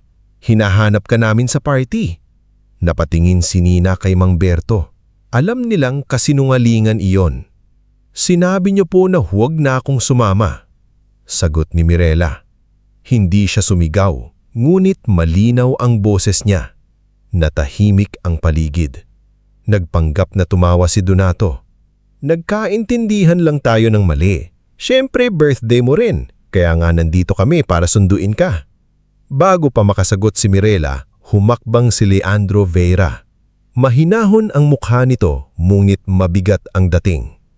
Donato, sabi niya, matagal na tayong magkakilala sa negosyo, pero ngayong gabi ko mas naintindihan kung bakit maayos ang mga event ninyo noon. Napalunok si Donato. Leandro, pasensya na kung... Hindi ako ang dapat mong hingyan ng pasensya, putol ni Leandro. Tumingin siya kay Mirela. Kung matagal ninyong hindi nakita ang halaga ng anak ninyo, kami ang nakita. Walang nagsalita. Kahit si Maribel na laging may sagot ay hindi makatingin ng diretsyo kay Mirela. Lumapit si Sabrina sa tabi ni Mirela at marahang hinawakan ang kamay nito. Si Nina ay tumayo rin sa kabilang panig. Si Mang Berto na dala pa ang tray ng pagkain ay nanatiling tahimik ngunit matatag ang tingin sa pamilya Santelices. Sa unang pagkakataon, hindi nag-iisa si Mirela sa harap ng magulang niya. Huminga siya ng malalim. Sa loob ng maraming taon, lagi niyang iniisip na kapag dumating ang sandaling haharap siya sa kanila, sisigaw siya, iiyak at ilalabas ang lahat ng sakit. Pero nang naroon na sila, ang naramdaman niya ay hindi galit, kundi isang malinaw na pagod. Pagod na siyang magmakaawa na makita. Hindi ko po ginawa ito para ipahiya kayo. Ginawa ko ito dahil gusto ko lang magkaroon ng isang gabi na hindi ako kailangang itago. Napatungo si Donato. Si Erlinda ay tila gustong magsalita ngunit walang lumabas na salita. Mula sa malayo, naririnig pa rin ang tugtog mula sa engranding party sa mansyon. May ilaw, may red carpet, may malalaking dekolasyon. Pero sa rooftop na iyon, sa ilalim ng simpleng fairy lights at tahimik na langit, mas malinaw ang katotohanan. Ang handaan na ginawa para itanghal si Maribel ay unti-unting gumuho dahil kulang ito sa puso. At ang munting salo-salo ni Mirela na binuo mula sa sariling sakit at konting pag-asa ang naging gabing hindi malilimutan ng lahat. Nang muling tumugtog ang violin, hindi na hinintay ni Mirela ang pahintulot ng sinuman. Humarap siya sa mga bisita na dumating para sa kanya. Pinunasan ang luha at ngumiti. Salamat. Sa unang pagkakataon, pakiramdam ko birthday ko talaga. At sa gabing iyon, habang nakatayo ang kanyang pamilya sa gilid, sa parehong lugar kung saan siya matagal nilang inilagay, si Mirela Santelices ay hindi na anino ng kahit sino. Siya na ang liwanag na hindi na nila kayang itago. Bago tayo magpatuloy sa ating istorya, i-comment mo muna kung taga saan ka at anong oras ka nanonood ngayon. Sa bawat kwento ng isang taong nasaktan, may bahagi rin na kailangang bumangon siya hindi para patunayan sa mga nanakit sa kanya na mali sila, kundi para patunayan sa sarili niya na hindi natatapos ang buhay sa araw na hindi siya pinili. Kaya sa parting ito, samahan natin si Mirela sa panibagong yugto ng kanyang buhay. Ang yugto kung saan hindi na sapat ang awa ng ibang tao dahil kailangan niya ng ipakita sa mundo kung sino talaga siya. Kinabukasan, matapos ang gabing nagbago sa takbo ng buhay ni Mirela Santelices, ibang-iba ang katahimikan sa bahay ng kanilang pamilya. Wala na ang ingay ng party. Wala na ang tunog ng live band. Wala na ang tawanan ng mga bisita. At wala na rin ang mga kamera na nakatutok kay Marivel. Ang natitira na lamang ay mga upuan na hindi pa naitatabi. Mga basong may natuyong marka ng juice. Ilang bulaklak na nalalanta sa init ng umaga. At ang mabigat na pakiramdam na may isang katotohanan na hindi na kayang itago. Sa sala, nakaupo si Donato habang hawak ang cellphone. Paulit-ulit niyang binabasa ang mga comment sa video ni Sabrina Yulana. Ang ilan ay pumupuri kay Mirela. Ang ilan naman ay nagtatanong kung bakit wala siya sa malaking party sa mansyon. May ilan ding nakapansin sa tarpaulin ni Marivel na wala man lang pangalan ng kakambal niya. Grabe naman! Birthday ng kambal pero isa lang ang nasa banner. Mas mukhang tunay ang party ni Mirela kaysa sa engranding event sa mansion. Kung ako ang anak, masasaktan din ako. Habang binabasa ni Donato ang mga yun, lalong bumibigat ang mukha niya. Hindi siya sanay na pinag-uusapan ng tao ang pamilya nila sa ganung paraan. Buong buhay niya, ang gusto niya ay respeto, imahe at pangalan. Pero ngayon, ang pangalang Santelices ay hindi na pinupuri dahil sa catering. Pinag-uusapan ito dahil sa isang anak na matagal nilang itinulak sa gilid. Sa kusina, si Erlinda ay iritadong nag-uutos sa staff na ligpitin ang mga natirang gamit. Hindi niya maamin na nasaktan siya sa nangyari, kaya galit ang inilalabas niya. "Bilisan ninyo, ayokong makita pa ang kalat na ito," sigaw niya. Tahimik na nakaupo si Marivel sa dining table. Wala nang pulang gown niya. Wala na rin ang makapal na makeup, nakapusod lang ang buhok niya at sa unang pagkakataon, mukha siyang pagod na pagod. Hawak niya ang cellphone, nakabukas sa video ng rooftop party ni Mirela. Ilang ulit niya itong pinanood. Sa bawat replay, mas lalo niyang nakikita ang bagay na hindi niya napansin noon, ang mukha ng kapatid niya habang pinapalakpakan ng mga tao. Hindi iyon mukha ng taong nagyayabang. Iyon ay mukha ng taong sa wakas ay pinayagang maging mahalaga. "Ma, baka naman nasubrahan tayo kay Ella." Napalingon si Erlinda na parang hindi makapaniwala sa narinig. "Ano? Birthday niya rin kahapon." "Marivel, hindi ngayon ang panahon para maging emosyonal. Pinapalaki lang ng mga tao ang issue sa internet." "Pero totoo naman," sagot ni Marivel. "Wala siyang pangalan sa tarpaulin, hindi natin siya pinasama. Tapos hinanap lang natin siya noong nagkagulo na." Tumigas ang panga ni Erlinda. "Huwag mong kakalimutan na ang lahat ng ginawa namin ay para sa future mo." Hindi na sumagot si Marivel, pero sa unang pagkakataon, ang salitang future ay hindi na tunog pangarap sa anya, tunog kulungan na. Samantala, si Mirela ay hindi umuwi agad sa bahay nung gabing iyon. Natulog siya sa maliit na kwarto ni Nina sa lumang apartment na katabi ng kanilang compound. Hindi mahimbing ang tulog niya, ngulit mas payapa iyon kaysa sa mga gabing nasa sariling kwarto siya, pero pakiramdam niya ay hindi siya kabilang sa bahay nila. Pagmulat niya, nakita niya sa tabi ng kama ang maliit na potted plant na regalo ni Jomari, ang bouquet ni Sabrina na nakalagay sa baso, at ang handwritten note ni Ofelia Montemayor. "Hiha, huwag mong hahayaang gawing maliit ng iba ang mundong malinaw mong kayang palawakin." Binasa yun ng Mirela ng ilang beses. Pagkatapos, tahimik siyang umiyak. Hindi dahil nasasaktan siya, kundi dahil ngayon lang niya naramdaman na may mga taong handang maniwala sa kanya kahit hindi niya kailangang magmakaawa. Nang bumaba siya sa kusina ng apartment, nadatnan niya si Nina na nagtitimpla ng kape. "Good morning, birthday girl na viral," biro ni Nina. Nakinggiwi si Mirela.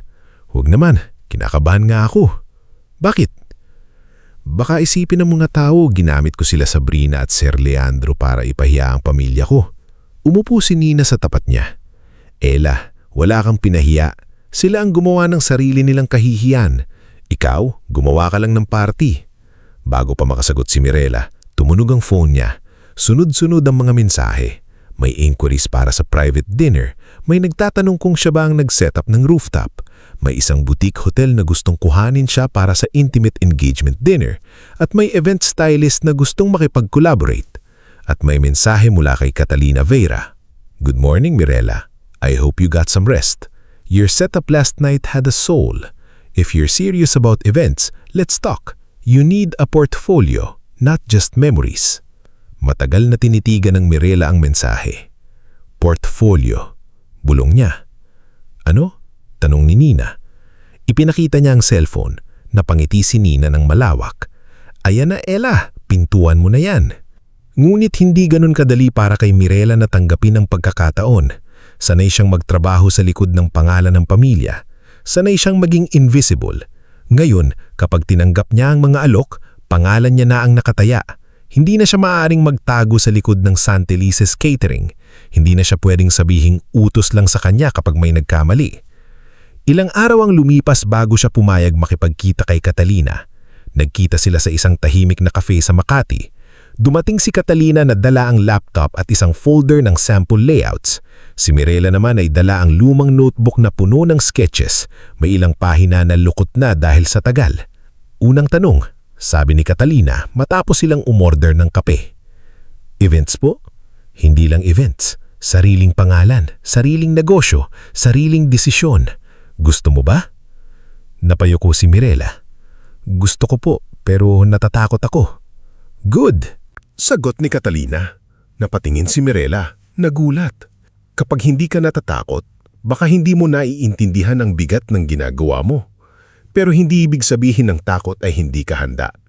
Binuksan ni Mirela ang notebook.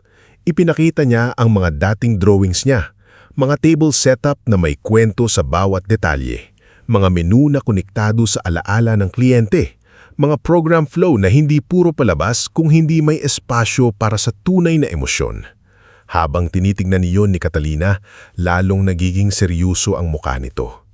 Mirela, sabi ni Catalina, hindi ka lang coordinator, storyteller ka. Hindi alam ni Mirela kung paano tatanggapin ang papuring iyon.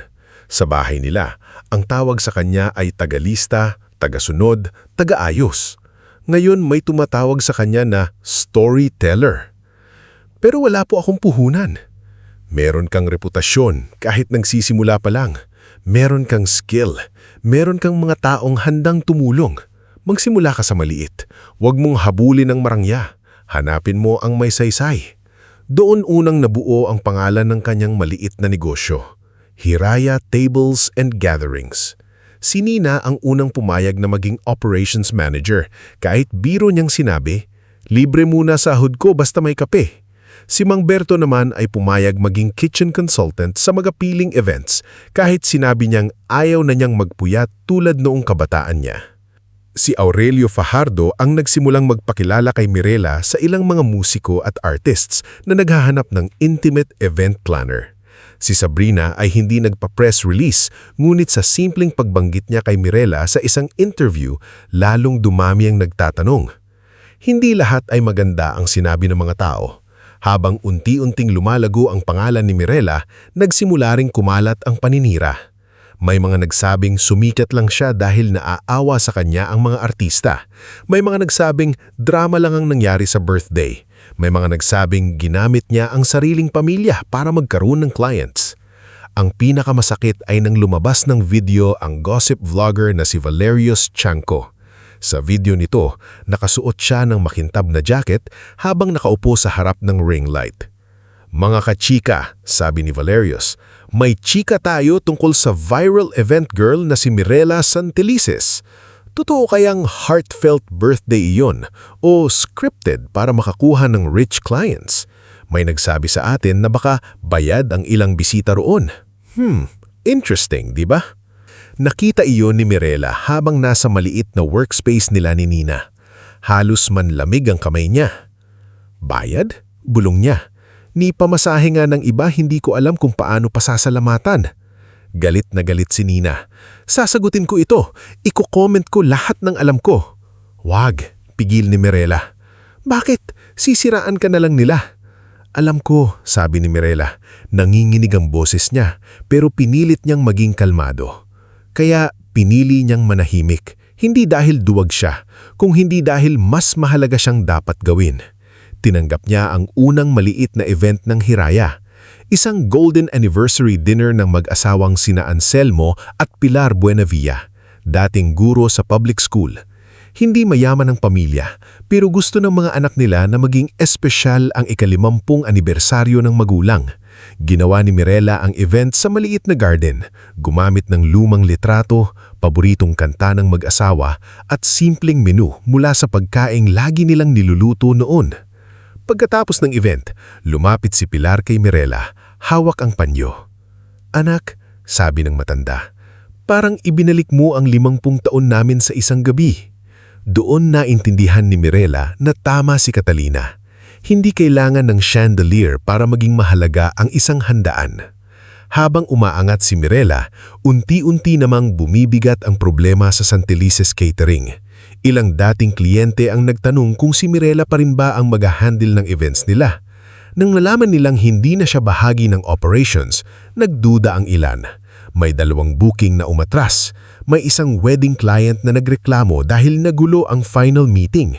Si Crisanto Malvar na dati ay puro porma ay hindi pala marunong humawak ng totoong krisis kapag sabay-sabay ang problema. Isang hapon, habang abala si Mirela sa pag-aayos ng proposal para sa isang small book launch, dumating si Donato sa workspace ng Hiraya. Hindi siya naka-Amerikana gaya dati, nakapolo lang at halatang puyat. Nagulat si Nina nang makita ito. "Ella, nandito ang papa mo."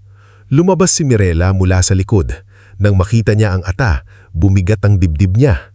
Ilang linggo silang hindi nag-uusap ng maayos mula noong birthday. "Pa," bati niya.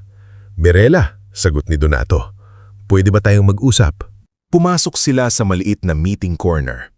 Walang mamahaling sofa roon, 2 upuan, isang mesa at isang vase na may murang bulaklak lang. Ngunit sa lugar na iyon, sa unang pagkakataon, si Mirela ang may sariling pwesto. "Anak," panimula ni Donato, "alam kong may tampo ka pa sa amin." Hindi nagsalita si Mirela. "Pero kailangan ka ng pamilya. Bumaba ang bookings natin. Maraming clients ang naghahanap sa iyo. Kung babalik ka muna sa Santelices Catering, kahit ilang buwan lang, makakatulong ka para maibalik ang tiwala nila." Tahimik na tinignan ni Mirela ang ama. "Babalik po ako bilang ano?"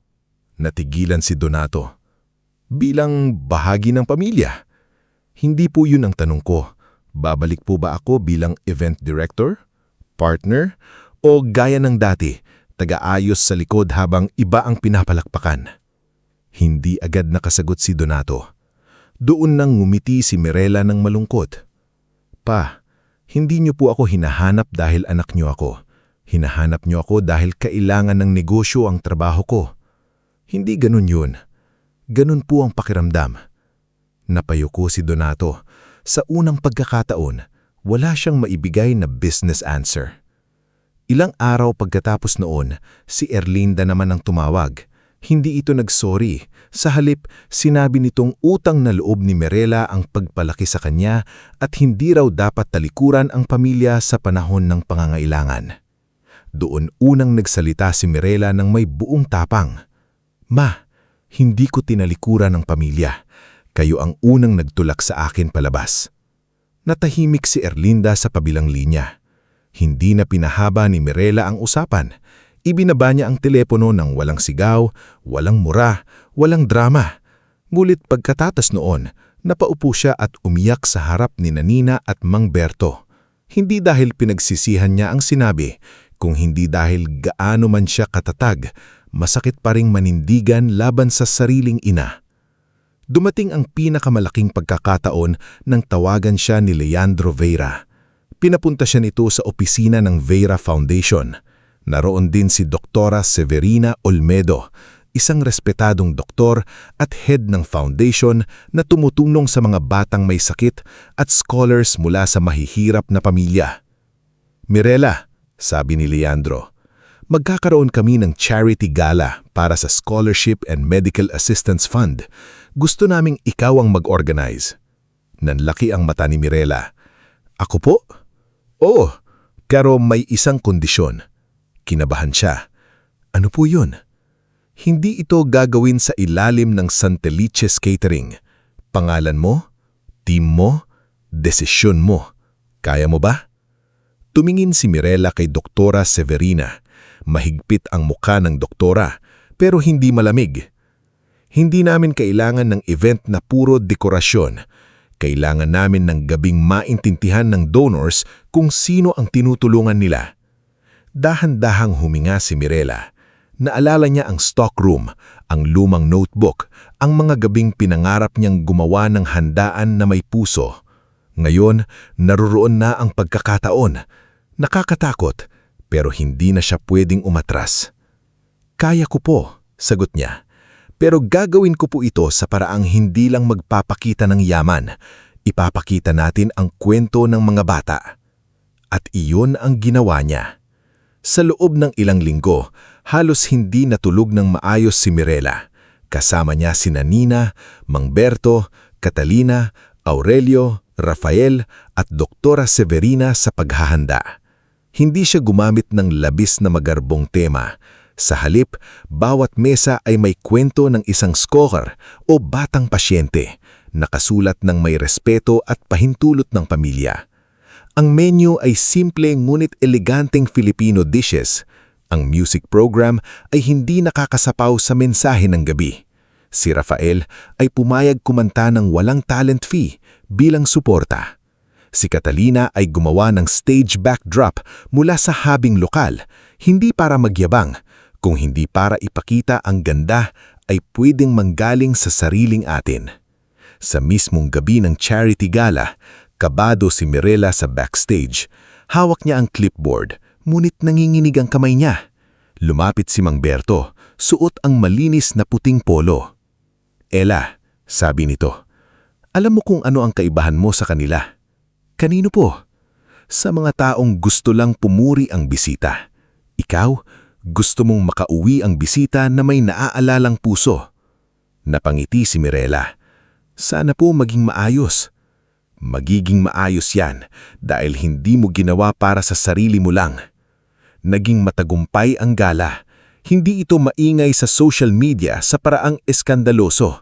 Naging usap-usap ito dahil sa lalim. Maraming donors ang nagdagdagan ang pledge. May isang negosyanteng tahimik na nagbigay ng pondo para sa 10 operasyon ng bata. May isang school owner na nag-offer ng scholarship slots. Si Doktora Severina, na bihirang magpakita ng emosyon, ay napaluha habang nagpapasalamat sa stage. Sa huling bahagi ng programa, tinawag ni Leandro si Mirela sa entabla. Ang gabing ito ay hindi magiging ganito kung wala ang taong marunong makakita ng dignidad sa bawat detalye. Mirela Santelices, maraming salamat. Tumayo ang mga bisita at nagpalakpakan. Hindi agad nakagalaw si Mirela. Sa loob ng maraming taon, siya ang nasa likod ng kortina. Siya ang nag-aayos habang iba ang kumukuha ng papuri. Ngayon, nasa gitna siya ng entablado, hindi para agawan ng liwanag ang iba, kundi para tanggapin ang liwanag na matagal na niyang pinaghirapan. Pag-akyat niya sa stage, nangingilid ang luha niya. "Salamat po," sabi niya sa mikropono. "Buong buhay ko, akala ko ang trabaho ko ay siguriduhing hindi nagugutom, hindi naliligaw at hindi napapabayaan ng mga bisita. Ngayon ko po naintindihan na higit pa pala roon ang isang handaan. Minsan, ito ang paraan para ipaalala sa tao na may halaga sila." Muling nagpalakpakan ng lahat, ngunit habang bumababa siya sa stage, may napansin si Mirela sa dulong bahagi ng hall. Nakatayo si Maribel, nakasuot ng simpleng itim na damit, walang entourage, walang kamera, walang makapal na alahas. Tahimik lang itong nanunood. Hindi ito lumapit agad, hindi rin ito nangumiti ng malaki. Nagtagpo ang kanilang mga mata. Sa unang pagkakataon, walang inggit sa tingin ni Maribel. Wala rin pang mamaliit. Ang naroon ay pagod, pagsisisi at isang lungkot na matagal ding itinago. Hindi alam ni Mirela kung handa na siyang kausapin ng kapatid. Hindi pa niya alam kung kaya na niyang patawarin. Pero habang nakatingin siya kay Maribel, may naintindihan siya. Hindi lang siya ang sinaktan ng pamilyang pilit na bumuo ng perpektong imahe. Si Maribel rin, sa ibang paraan, ay ginawang produkto ng ambisyon ni Donato at Erlinda. Itinulak siya sa ilaw hanggang hindi na niya alam kung sino siya, kapag walang pumapalakpak. At sa gabing iyon, habang hawak ni Mirela ang unang malaking tagumpay na tunay na sa kanya, hindi galit ang unang naramdaman niya sa kapatid, kundi lungkot. Dahil minsan, sa isang pamilyang may paborito, hindi lang ang hindi pinili ang nasisira, pati ang pinili natututong magmahal sa maling paraan. Bago tayo magpatuloy sa huling bahagi ng ating istorya, i-comment mo muna kung taga-saan ka at anong oras ka nanonood ngayon. Maraming salamat sa pagsama hanggang dito dahil sa bawat kwento ng sakit at pagbangon, mahalagang makita natin hindi lang kung paano lumalaban ang isang tao, kundi kung paano niya pinipiling tapusin ang sugat ng hindi nagiging katulad ng mga nanakit sa kanya. Sa huling parteng ito, samahan natin si Mirela sa panahon kung saan hindi na niya kailangang patunayan na karapat-dapat siyang makita dahil siya mismo buo na sa sarili niyang liwanag.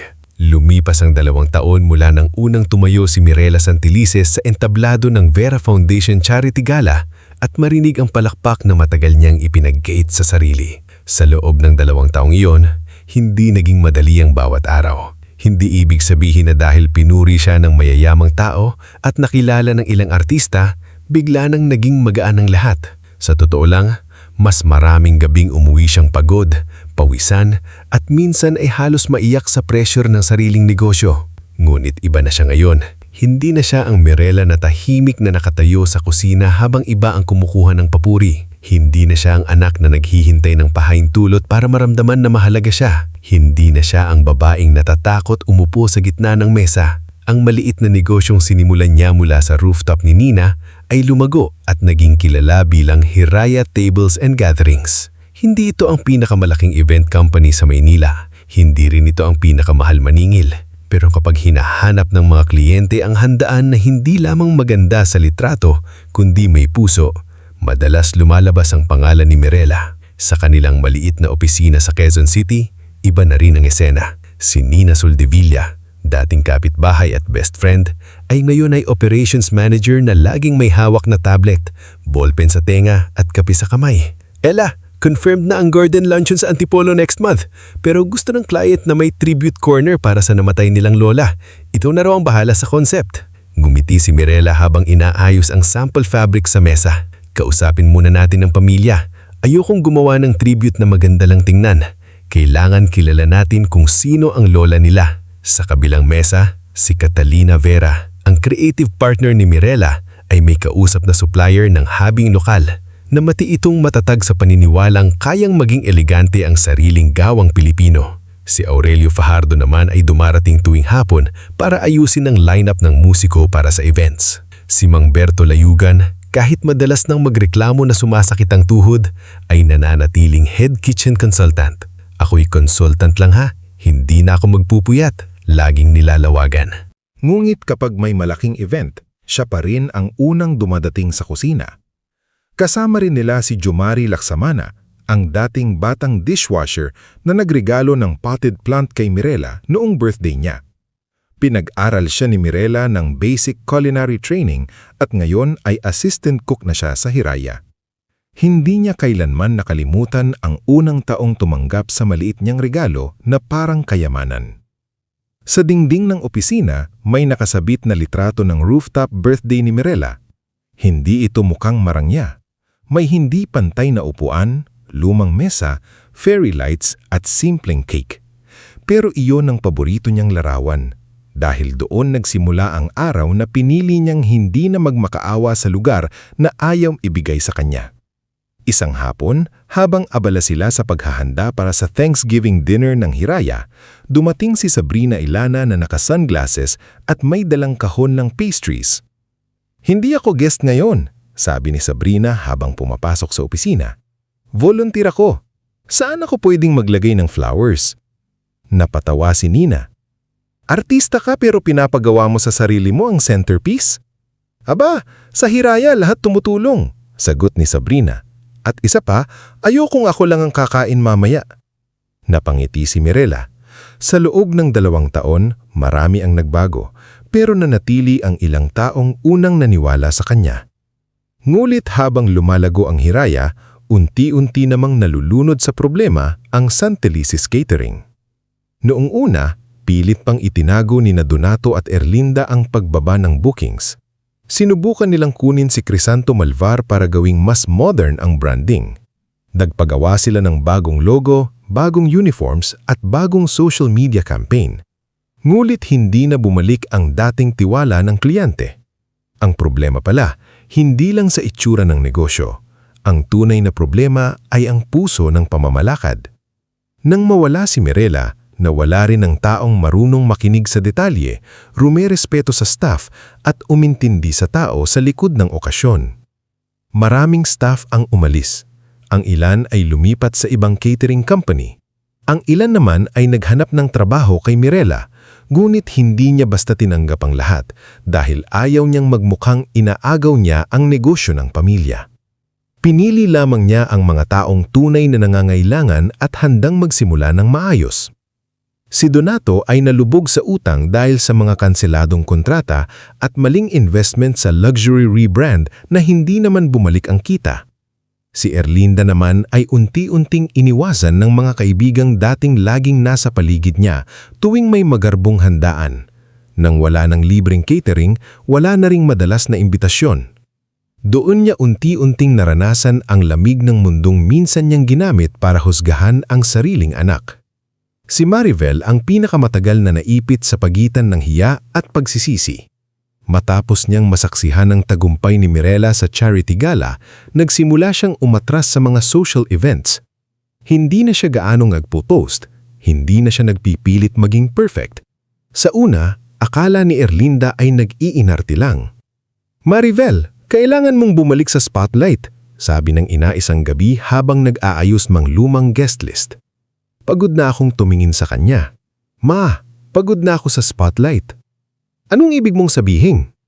"Dahil buong buhay ko, ginawa niyo akong display. Akala ko noon, mahal niyo ako dahil ako ang pinipili niyo.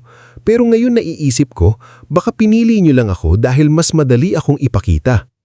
Nanlaki ang mata ni Erlinda. "Paano mo nasasabi iyan?" "Dahil nung hindi na ako nakakatulong sa image ninyo, hindi niyo na rin ako marinig." Hindi sumagot si Erlinda. Iyon ang unang gabing narinig niya mula sa paborito niyang anak, ang katotohanang matagal niyang iniiwasan. Ilang linggo bago ang Thanksgiving dinner ng Hiraya, dumating si Marivel sa opisina ni Mirela. Hindi naka-gown, hindi naka-heels at hindi makapalang makeup. Nakasuot lang ito ng plain blouse at maon, may hawak na maliit na paper bag. Nang makita siya ni Nina, agad itong tumigas ang mukha. "Ella," tawag ni Nina mula sa receiving area. "May bisita ka." Lumabas si Mirela mula sa meeting room. Nang makita niya si Marivel, sandali siyang natigilan. Kahit kambal sila, matagal na silang nagmukhang magkaibang mundo. Ngayon, sa unang pagkakataon, parang pareho silang pagod, ngunit pareho ring gustong magsimula muli. "Marivel," mahinaw na bati ni Mirela. "Pwede ba tayong mag-usap?" tanong ng kapatid. Dinala siya sa maliit na pantry sa likod. Doon sila naupo, malayo sa ibang tao. Ilang sandali silang walang imikan. Si Marivel ang unang yumuko.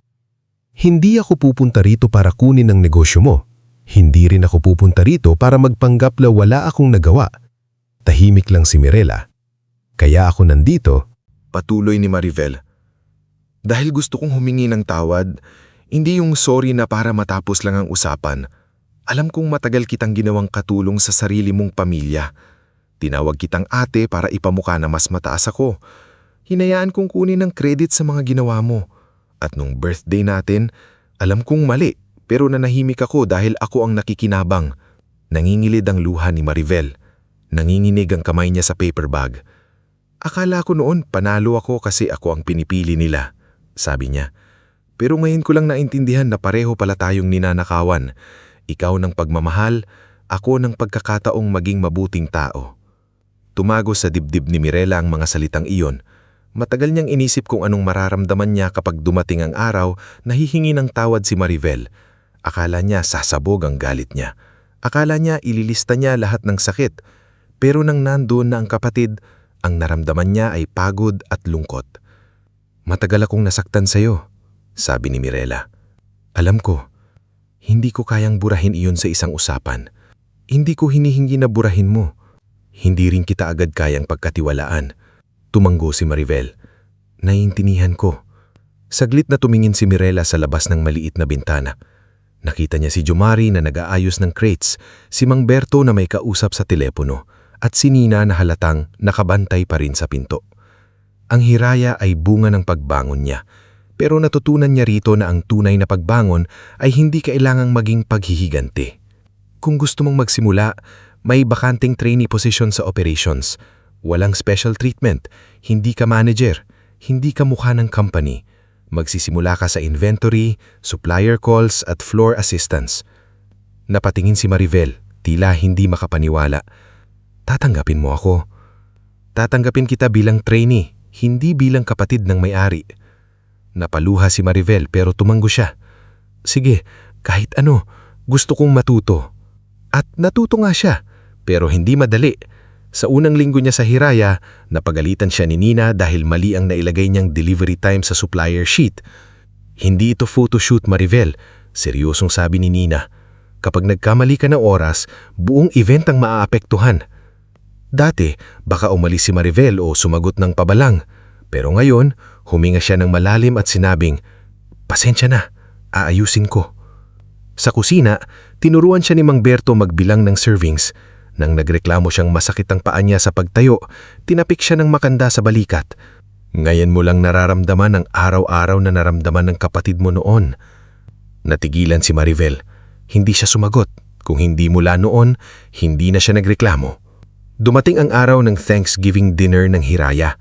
Hindi ito kasing enggrande ng mga dating handaan ng Santelices, ngulit punong-punong ito ng saysay. Ginanap ito sa isang renovated warehouse na ginawang garden hall. May mahabang mesa para sa staff, scholars ng Vera Foundation, ilang batang natulungan ni Doktora Severina, mga dating kliyente, suppliers, at mga taong naging bahagi ng pagbangon ni Mirela.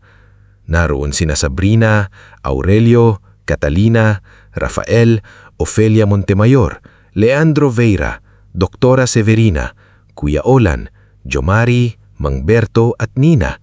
Sa isang gilid, may maliit na wall of gratitude kung saan nakasabit ang mga litrato mula sa mga unang events ng Hiraya, ang rooftop birthday, golden anniversary ni na Anselmo at Pilar, charity gala, at marami pang iba. Hindi inaasahan ni Mirela na dadalo sina Donato at Erlinda. Ngulit bago magsimula ang dinner, nakita niya silang pumasok ng tahimik. Walang kasamang entourage, wala ring magarbong suot. Si Donato ay nakasimpleng barong, Erlinda ay naka-plain na bestida. Sa unang pagkakataon, hindi sila mukhang may-ari ng catering business. Mukha silang magulang na hindi alam kung paano lalapit sa anak na nasaktan nila. Lumapit si Maribel kay Mirela. "Inimbitahan ko sila," mahinang sabi. "Pero sinabi ko sa kanila na hindi ito para gumawa ng eksena. Kung ayaw mong silang kausapin, sasabihin ko." Tinignan ni Mirela ang mga magulang. Sumikip ang dibdib niya. Kahit gaano kalayo na ang narating niya, may bahagi pa rin ng anak sa loob niya na naghahanap ng dating haplos. Pero hindi na siya tulad noon. Hindi na siya desperadong tanggapin kahit anong ibigay sa kanya. "Hayaan mo sila, pero kung magsisimula sila ng pagpapanggap, ako mismo ang magpapatigil." Tumanggo si Maribel. Nagsimula ang dinner ng simple. Walang malaking speech sa simula. Nagdasal si Mang Berto at sa dasal niya ay pinasalamatan niya hindi lang sa pagkain, kundi sa mga taong natutong muling tumayo. Tahimik na napaluha si Mirela habang nakayuko. Habang kumakain ang lahat, lumapit si Donato kay Mirela. Halatang kinakabahan siya. "Anak," sabi niya. Hindi agad sumagot si Mirela, ngulit tumingin siya rito. "Pwede ba akong magsalita mamaya? Kahit sandali lang?" Natigilan siya. "Para saan?" "Hindi para sa negosyo, hindi para linisin ang pangalan namin." Bumaba ang tingin ni Donato. Para aminin ang dapat matagal na naming inamin. Matagal siyang pinagmasdan ni Mirela. Pagkatapos ay tumanggo siya ng bahagya. Sa gitna ng gabi, nang matapos kumanta si Rafael ng isang mahinang awit, tumayo si Donato. Hindi siya bahagi ng programa. Wala siyang hawak na cue card. Nanginginig ang kamay niya habang kinukuha ang mikropono. "Magandang gabi," panimula niya. "Marami sa inyo ang nakakakilala sa akin bilang ama ni Mirela. Pero sa totoo lang, matagal akong hindi naging ama sa paraang kailangan niya. Natahimik ang buong hall. Nakatayo si Mirela sa gilid, hawak ang baso ng tubig. Si Maribel ay nasa malapit, nakayuko. Si Erlinda ay nakaupo, hawak ang panyo. Buong buhay ko, patuloy ni Donato. Akala ko ang pagiging magulang ay pagbibigay ng bahay, pagkain at edukasyon. Akala ko sapat na iyon. Hindi ko nakita na may anak akong araw-araw naghihintay na matawag sa pangalan niya. Hindi lang kapag kailanan ng trabaho niya. Ginamit namin ang ganda at lakas ng loob ni Maribel para sa imihin ng negosyo at binaliwala namin ang sipag, talino at puso ni Mirela. Pareho kaming nagkamali sa kanilang dalawa. Nabasag ang boses niya. Mirela, hindi sapat ang sorry. Alam ko iyon, pero sa harap ng mga taong naging tunay mong pamilya, gusto kong aminin na mali kami. Hindi ikaw ang kulang. Kami ang naging bulag. Maraming napayuko. Si Nina, kahit matagal na galit kay Donato, ay napapikit at huminga ng malalim. Si Mang Berto ay tahimik na pinunas ang mata. Pagkatapos ni Donato, tumayo si Erlinda. Halatang hirap siya. Sa buong buhay niya, sanay siyang mag-utos, maghusga at magpanggap na kontrolado ang lahat. Ngunit nang hawakan niya ang mikropono, wala na siyang pagtataguan. Anak, sabi niya, nakatingin kay Mirela. Hindi ko alam kung paano humingi ng tawad ng tama. Siguro dahil matagal kong inisip na kapag inaamin ko ang mali ko, mawawala ang dignidad ko. Pero mas nawalan ako ng dignidad nang saktan ko ang anak ko para lang mapanatili ang itsura ng pamilyang perpekto. Umiiyak na siya ngayon. Pinili kong makita ang anak na madaling ipagmalaki at hindi ko nakita ang anak na tahimik na nagmamahal. Hindi sapat ang sorry, pero araw-araw kong pagsisisihan ng ginawa namin sa iyo. Hindi agad gumalaw si Mirela. Ramdam niya ang lahat ng matang nakatingin sa kanya, ngunit hindi siya nagsalita para sa kanila. Humakbang siya papunta sa gitna. Kinuha ang mikropono at humarap sa mga magulang. Matagal kong hinintay na sabihin ninyo yan. Mahinang niyang sabi. May panahon na akala ko kapag narinig ko ang sorry ninyo, mawawala na lahat ng sakit. Pero hindi pala ganon. Masakit pa rin. May mga alaala pa rin na hindi madaling burahin. Tumanggo sina Donato at Erlinda, parehong umiiyak. Pero ayoko nang mabuhay sa galit. Hindi dahil malalim ang sugat, kundi dahil masyado kong pinaghirapan ng kapayapaang meron ako ngayon. Pinapatawad ko kayo, pero hindi ibig sabihin noon na babalik ako sa dati. Hindi na ako papayag na maging anak na nakatago sa gilid. Hindi na ako babalik sa bahay na kailangan ko pang magmakaawa para lang makita. Lumapit si Maribel at marahang hinawak ang kamay ni Mirela. Hindi niya inagaw ang sandali. Nandoon lang siya, tahimik na sumusuporta. Kung gusto nating maging pamilya ulit, sabi ni Mirela sa mga magulang, magsisimula tayo sa katotohanan. Walang paborito, walang pagpapanggap, walang paggamit ng isa't isa para sa negosyo o imihe. Kung kaya ninyo iyon, unti-unti tayong magsisimula. Pero hindi na ako mawawala sa sarili ko para lang mabuo tayo. Umiyak si Erlinda at tumanggo. Si Donato ay hindi na nakapagsalita. Yumuko siya. Hindi bilang negosyanteng natalo, kundi bilang ama na sa wakas ay naiintindihan ng bigat na nawala. Lumipas pa ilang buwan matapos ang Thanksgiving dinner. Hindi biglang naging perpekto ang pamilyang Santelices. May mga awkward na hapunan. May mga pag-uusapang nauuwi sa luha. May mga araw na bumabalik ang dating sakit. Ngulit ang kaibahan ngayon, hindi na tinatakasan ng katotohanan. Si Maribel ay nanatili sa Hiraya na trainee hanggang sa unti-unti siyang naging mahusay sa client relations, hindi dahil sa ganda o porma, kundi dahil natuto siyang makinig. Si Donato ay nagbenta ng ilang assets para bayaran ng utang ng Santelices. Kaulanan ay isinara ang negosyong ng maayos kaysa ipilit pa ang bagsak na pangalan. Si Erlinda naman ay nagsimulang tumulong sa isang maliit na livelihood program para sa mga ina na gustong matutong magluto at magnegosyo. Hindi niya ito ipinanglalandak. Sa unang pagkakataon, may ginawa siyang hindi kailangan ng kamera. At si Mirela, Nagpatuloy siya sa hiraya. Mas lumaki ang kumpanya, ngunit nanatili ang prinsipyo. Bawat handaan ay may kwento, bawat mesa ay may tao, bawat detalye ay hindi lamang pang-display, kundi paalala na ang mahalagang okasyon ay hindi sinusukat sa presyo ng bulaklak o kinan ng chandelier, kundi sa kung sino ang nararamdamang mahalaga sa gabing iyon. Pagsapit ng ika-28 kaarawan ni Mirela at Maribel, hindi na sila nagdaos ng grandiosong party.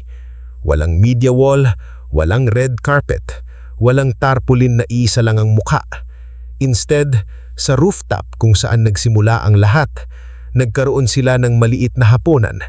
Nandoon sina Nina, Mang Berto, Catalina, Aurelio, Sabrina, Rafael, Ofelia, Leandro, Doktora Severina, Jomari, Kuya Olan, Maribel, Donato at Erlinda. Sa gitna ng mesa, may 2 maliit na cake. Pareho ang laki, pareho ang kandila, parehong may pangalan, Mirela. Maribel, tiningnan ni Mirela ang 2 cake at napangiti siya. Napakasimple, pero dati, ito mismo ang ipinagkait sa kanya, ang makitang pantay ang halaga niya. Lumapit si Maribel at bumulong. Happy birthday, Kambal. Napatingin si Mirela sa kanya at mumiti. Happy birthday din. Si Donato ay tahimik na naglagay ng plato sa harap ni Mirela. Si Erlinda naman ay marahang hinawakan ang balikat niya. Anak, sabi ng ina, salamat at pinayagan mo kaming matuto. Hindi sumagot agad si Mirela. Tumingin siya sa paligid, sa mga ilaw na isinabit ni Nina, sa pagkain ni Mang Berto, sa musikang marahang tinutugtog ni Aurelio at Rafael, sa mga taong hindi perpekto pero totoong nandoon. At doon niya naintindihan ang huling aral ng kanyang paglalakbay. Ang pamilya ay hindi lamang iyong kadudug. Minsan, pamilya rin ang mga taong dumating noong itinaboy ka. Ang mga taong naniwala noong hindi ka makita. At ang mga taong handang magbago para hindi ka na muling saktan. Hinipan ni Mirela ang kandila sa kanyang cake. Hindi siya humiling na sana makita siya ng lahat. Hindi na niya kailangan iyon.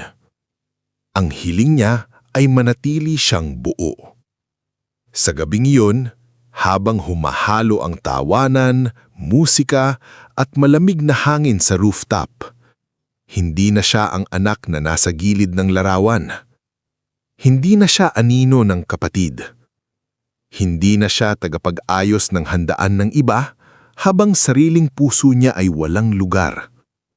Si Mirela Santelices ay nasa gitna na ng sariling kwento. Hindi dahil ipinilit niyang kunin ang spotlight, kundi dahil natutunan niyang ang tunay na liwanag ay hindi hinihingi sa mga taong sanay kang itago. Binubuo ito, inaalagaan, at sa tamang panahon, kusa itong kumikinang.